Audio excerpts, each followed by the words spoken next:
We are now going to calm ourselves. Sizokwakha amphilokuzana nani. Asisezukuvumela kube khona umuntu oyedwa noma amabili abathathu abakha ama-branch all over. Stopped. Ayisekho lona. Because sakhe imbutho la serious.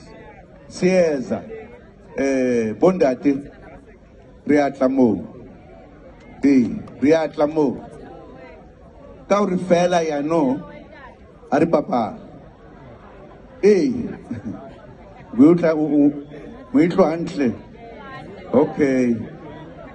Ngadlali la. Asidlala asakha into wrong. Sakha umbutho. The entire leadership yale. So hlala lapha ya sakhe zonke ilokhuzana kodwa siqala kwabakhulu. Abazokhethwa lalelani la. Ngifuna manje ningavumi abantu befika bethi sibe kubani suka wena bani. No. Sifuna ukufika lapha enikhona. Kube yinini nizositshela ukuthi njengoba silapha nje napha esibathembayo. Ngizwa kahle.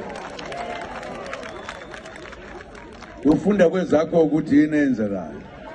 Ungafuni kwezakho kwakho lokho. Kulungile ke bakwethu. Ngithena nje anginikhiphele nje lokho okuncane nje. Sizofika. Sofika impela sitheleke. Sifuna ukwakha abantu manje. Not abantu othi bakhile bebe bebhidliza. Ngelinye ilanga ngonixoxela. Engakushongo ukuthi why we took some decisions at times. Uyangizwa kahle. Awungasishaya isingisi nami kancane nje. Siyabonga bakwethu. Ngifuna ukunibonga nonke ukufika kwenu ngobuningi benu.